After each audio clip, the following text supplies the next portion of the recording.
Sponsor of this video, BetterHelp, and your therapist is ice cream weighted ice cream cone. I think I'm gonna try it out and see what happens. Here we go. Welcome to Tanzania, one of East Africa's most vibrant, adventurous, Who am I, Steve Irwin? I don't belong here. fascinating countries. Oh, so. I almost puked watching that. Tanzania's biggest city, Dar es Salaam, situated along the coast with a population of over 4 million. Boom. All right, nub pound.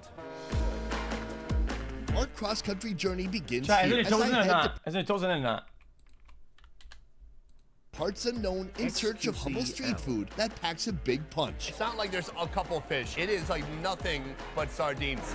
From fresh seafood sourced right from the nearby ocean Oh, Okay. look at it steam up. to That's local what we chat recipes together about that makes could a waterfall. only have been dreamt up here. Something I've never seen before. I don't even know what it's called. What do you call this? This is Tanzania, and it all starts here. Welcome and good morning. This is Kivakoni Ferry Fish Market, the biggest fish market in all of East Africa. Starting around the 19th century, this fish market was formed even before the birth of Dar es Salaam itself. It has a ferry, it has auction blocks, it has a market.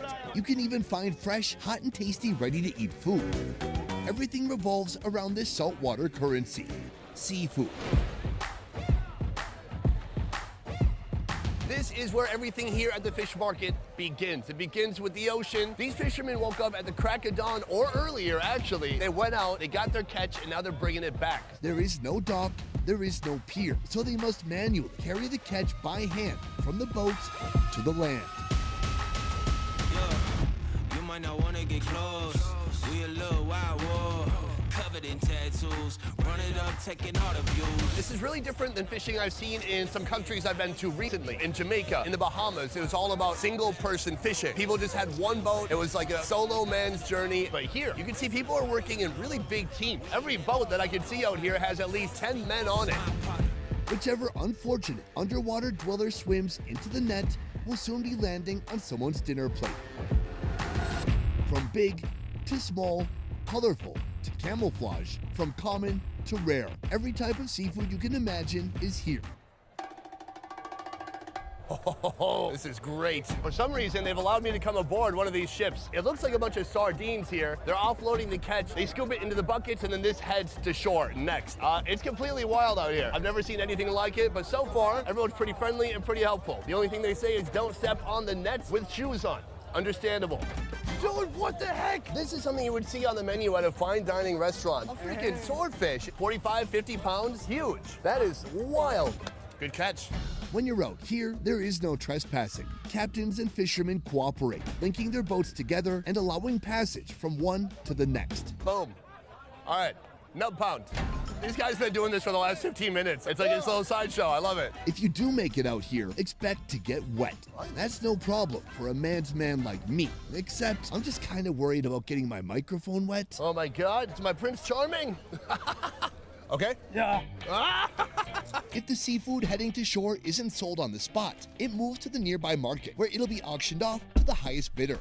So we got to see where the fish are coming from, but now we're headed to the auction blocks. This is where all the fish head, they get sold, people buy what they need. I'm following Joyce up here. She runs a food stall inside the fish market, and she knows this place inside and out. Daily, Joyce makes selections from vendors to supply her own eatery. Right now, we're headed to the market. This whole indoor area, it's kind of a market and an auction block. Right behind me, the auction is happening. What? Let me explain how it works. What? What?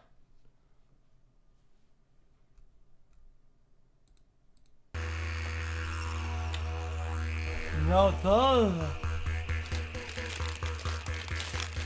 This side, we have the men. These are the sellers. They're bringing the supply. Over here, the women are the ones buying. This particular table is just full of smaller fish. It is so busy, it is so packed, people are throwing money and throwing buckets. They're putting fish in the buckets and then tossing it back to the people. I've never seen anything like it. It looks like chaos, but if you're local, there's a system here and there's a way of doing things that all makes sense. Usually this would be Joyce's spot, searching for a good deal on a bucket of sardines. But I've got some bigger plans she doesn't know about. This I'm talking tuna-sized plants. 200,000. Yeah. Let me see how it looks. A whole tuna is a big ticket item, and I need to be sure I'm not being sold a lemon. Okay. You have to check the eyes and shit, no? We've got a deal. I just bought a tuna. Clean? One thing I can tell you about this fish market is that people here know how to hustle. As soon as I bought this gentleman came up to me and goes, "You need that fish cleaned?" I said, "Absolutely." So they're gonna clean it. Joyce is here to tell them how to cut it, because it needs to be filleted in a particular way. This isn't a usual type of ingredient for her to work with. This is more of a high-end ingredient in this area. Usually she'd be preparing a bit smaller fish. They're gonna finish cleaning it, we're gonna head to her stall, and then finally, it's time to eat. Like catfish, I don't like any fish. Oh, salmon. This is my Salmon is fucking busting. Busting. first meal in Tanzania, and I'm pumped. This My is mom really my cooks first a experience in nasty this country, salmon. coming to this market, and it's completely chaotic and completely awesome. A few things. It's hot, especially we're on the coast. It is hot and humid, and I've sweat through my shirt twice already. Two, the people are really friendly, especially in an environment like this. It would be understandable if they were more Oh, pushy. nasty good. My mom takes cooking classes in the weekend. She goes to like some school plus some shit, and she learns how to cook items like perfectly. She's gonna bust in at cooking. More aggressive or more hostile. They're not. Everyone's really patient, nice, and kind so far. So that's a great sign, especially after our experience in Egypt. Moving on. Welcome to Joyce's food stall, located in the middle of a long open-air food court. Here, everyone has a specialty. Some have a specialty, chapati, stews, or seafood. One of the best sellers, sardine soup, and no one does it better than Joyce. She's fucking retired. She cooks down tomatoes, onions, and salt. Add water, then some unripe mango for a bit of sourness, local chilies for heat, and finally, a lot of sardines. Pair this with chapati, a food that's found in India and down much of the east coast of Africa. Due to ancient ocean trading routes that resulted in not Sam. only the sharing I'm not the biggest fan of this guy, okay? Just because I don't want to be rude. He makes good videos though. This guy's film and editing is really good though. goods, but recipes as well. First of all, just take a look. It's not like there's a couple fish. It is like nothing but sardines. Now, they have taken the head off, so that's nice. What a pleasant surprise. I mean, looking at this dish, I'm like, this is gonna be so fishy, but it's not. The fish are so doing meaty, videos. they have tiny little bones inside, but you hardly notice them as you chew. I looked at this and I was like, I'm not gonna like this. And it's stunning, I can't believe it. I wouldn't lie to you. That is supposed to be paired with this, some chapati. Oh my gosh, this is heaven. People usually mix that with this. Love it. I love that. All the people cooking food, they're wearing white, they're wearing chef hats. They look like chefs. And after trying the food, they definitely are. Here, this is a tuna. The tuna is cleaned, then seasoned with grated ginger and a big hit of salt. Fry it in hot oil until its beautifully purple hue becomes brown. This is the tuna I bought Joyce. She's cooked some of it for me and she can cook and sell the rest. Turn a little profit. I'm gonna pick it up, crack it in half, and take a look at that. Break this into a smaller, more bite-sized piece. A little bit of That looks bread. pretty good now. Oh yeah. The tuna is beautiful. There's crispy skin on the Jesus. outside. It's oily. And then you've got the fish so soft and moist on the inside. Come take a look. Oh, look at it steam up. I don't care who you are. I don't care where you come from. This is food that can speak to anybody. It's fish, it's fried, it's bread. There's nothing more relatable than this. That is breakfast. I'm gonna keep walking around and see what else I bump into. Let's go. So what if you catch seafood that doesn't bring in much money? You eat it. That's what's happening here on the beach with this boxfish and this snake eater. Oh, Using a piece of wood as a cutting board, water from the ocean, and an improvised stove, they get to work, mixing both types of fish and adding okra, chilies, and local seasonings. Oh. Two things I noticed right away. Tastes pretty good overall. Salty, very sandy too. no It's not gonna shot. surprise you Fuck when you no. go look at the footage of how he prepared it. Yes, he washed the sand off, but he missed a couple of grains. The meat has a good texture. It's actually quite chickeny. So It's this must sandy. be the boxfish. I can show you a shot of a boxfish now. Yes, they look awesome, tropical, insane. It's not like normal fish. It's not flaky at all. It is a lot like chicken. The ugali you're gonna see everywhere in Tanzania. It's not so different from the sadza we That's had rocks. in Zimbabwe. That's literally Yeah, rocks. that's ugali. Doesn't taste like anything. But it's high calorie, high energy. Is meant to mix with any other food you have, especially foods that are a bit more rich. So that is it for the beach. We're gonna leave the fishing market. This is the biggest city in Tanzania. Let's see what else they got. Soon, I'm heading to Dar es Salaam's famous Cocoa Beach, where you'll find street food offerings like nowhere else. But first, On Point Kitchen, a lunch spot with attitude, run by Chef Mabuki. Is that your picture right there? Yeah, that's my logo. The chef started small with a humble stall selling beef skewers. Over time, he built out this restaurant and his menu. I'm here for a couple of things specifically. Do you know what I'm here for? You wanna see our local food, especially the changamoto, Changamoto. Is there anything else? chips mayai or chips Spanish, we call it. Chip Spanish. You know Spanish omelette? Yes. Okay, I don't know why I said No, I know yes. what I that have no is. idea what that is. What is a Spanish omelet? I wanted to sound smart. First, chips mayai, a Spanish omelet with a little bit of a twist. When you make the eggs with vegetables inside, like carrots, onion, and green pepper, yeah, that's Spanish omelette. So if you put chips inside, we call it Spanish zege. Chopped green peppers, carrots, and onions. Man, that knife then looks add a load terrible. of French fries, and finally, the eggs. I make everything that everyone makes, but I make it in a unique way. It almost looks like a pancake. There's tons of like French Why do you say question mark at everything you hear me say, dude? Yeah, it's not. It's like bad knife for cutting. fries Like, stuck what's into going on? it, but it's not ready yet. Chef Question Mabuki mark serves this everything with these his days, own man. tomato Get a sauce. grip, dumb fuck. What is wrong with you, man? Well, that's nice. Yeah, I'm feeling it. It's really heavy, so it's nice to have some ketchup on top. What are you Tomato talking about, sauce, man? A bit sweet to cut through the heaviness. And then this is great combo of eggs and French fries. Is this something you grew up eating? Yeah, it's a famous one. What I added is green pepper, carrot, and onion. That's the uniqueness. Here we have the gizzards. Next up, Changimoto, or chicken gizzards. The meat makes friends with garlic, soy sauce, MSG, and lime. Fry it until it's cooked all the way through. In another pan, add water, soy sauce, red onions, and vinegar. Cook it down, add the gizzards, and enjoy. I've got tons of super sweet caramelized onions. The chicken gizzards themselves, nice and chewy. The flavors here are outstanding though, just super savory. You like them? Yeah, I'm always a sucker for a good gizzard. I don't know what that is. So A would this gizzard. be more like what? Breakfast, lunch, dinner? Lunch or dinner is good. And this is a bar. Yeah. So people come here and drink. Have you ever had to cut people off? No, we don't tell you to stop drinking. No. Oh. Welcome to our final destination, Cocoa Beach. The perfect place for locals to kick back, soak up some sun, and slurp down some food. Nice. Along the beach, you'll find endless food stalls serving a handful of local favorites. Here, cassava and beef skewers can be found everywhere, but only one skewers. vendor serves this. Something I've never seen before. I don't even know what it's called. What do you call this? Kitare. Sounds cool, right? Kitare. This culinary artisan invented this creation himself. He uses the coconut as a vessel, then adds 2 layers of mashed potato and coconut cream, seasoned with chili powder, lemon, and salt. Top that with mishikaki, a Tanzanian beef skewer. I'm just curious how this could taste. Coconut cream mixed with chili powder. Let's go for it. Oh, that's good. That's interesting. It's like a Tanzanian shepherd's pie. Potato and beef, some richness from the coconut cream, a lot of salt, a little bit of chili powder, but nothing too crazy. What makes it a little bit different than shepherd's pie is the vessel that it's contained in right here. You can actually eat the cup like an ice cream cone.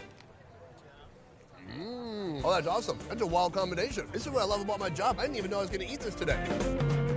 I'm loving it. First day here in Tanzania. It couldn't be going better. So there's a lot more Actually, that food looks here. I'm decent. going to take a look around and see what else I can find. Why is it that Potato? like literally everyone is making cassava? This is where cassava grows here in Tanzania. The place where you're guaranteed to get cassava every day from Monday to Monday. Well, it's not a want potato, to what have is the best that? cassava in town, here is where you come. Meet Soja, an attorney living in Dar es Salaam and a moderate fan of the show. He's gonna walk me through some of the local favorites. First up, beef skewers and cassava salad. The salad is made of fried cassava and fresh cabbage, topped with tomato sauce and yellow juice, consisting of carrot, green chilies, ginger, garlic, and onion.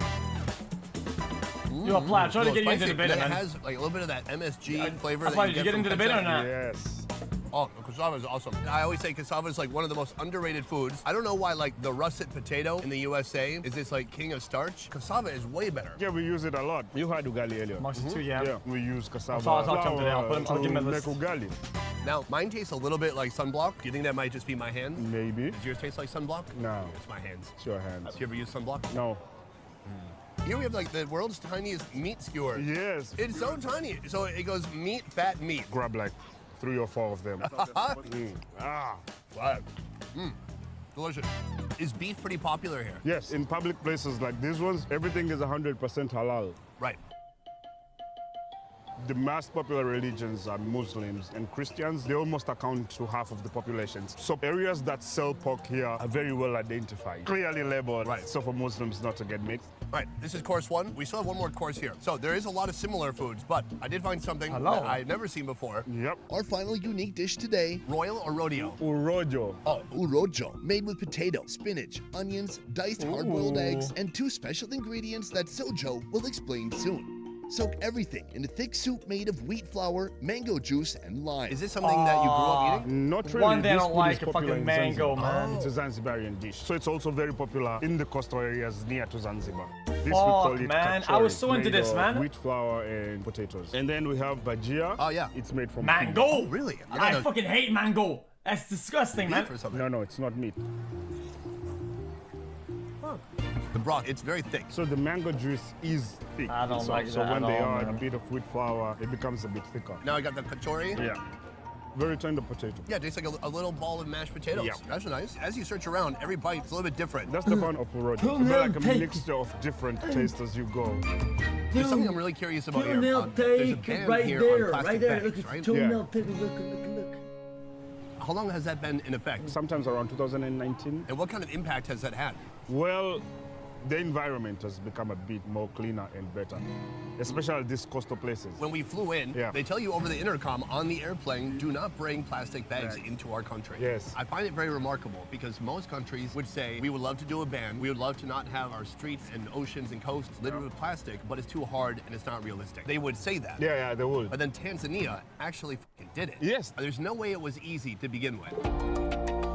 So the minister in charge by that time, he did a good job. So they did almost a whole year of education. It was government PR, adverts. And so when the ban started, they went very hard. The first thing they did was making sure there's no plastic bags available in the market Yeah. from the manufacturer. Then after that, Jesus. it was easy. I think it's remarkable. I hope more countries follow suit, including my own country in the US. I think there could be a lot more done to limit the amount of plastic consumption that there is because that plastic ain't Guys, people always go to mental gymnastics and say, why can't we do that? Because we have more people, because we have this, we have that. Nah, you don't. You're just fucking lazy, dude. It's easy to fucking implement good things. It is. It's just laziness, unwillingness, and fucking political dog shit, dude. going nowhere. It's going to be there until the day both of us die, which for me is going to be very soon. But for you, Probably like a few years after you. yeah. This is incredible. A pleasure hanging out with you, eating with you. Thank you. And I might have to get another one of these. Well, I mean, it's not. You say, no more plastic. We outlaw it. Dunzo. Okay, you have this amount of time to stop using plastic, and after that, it's going to become illegal. End of story. Boom. The more I eat it, the more I like it. Easy. Literally. Best Ever Food Review Show is a small team of independent creators, and everything we do here works because of you guys. Click the link in our description to join our Patreon and receive exclusive benefits. A peace. Tanzania. How is that an L take? How's that an L take? You shouldn't use plastic bags. Don't use plastic bags and plastic dog shit. Boom, replace it.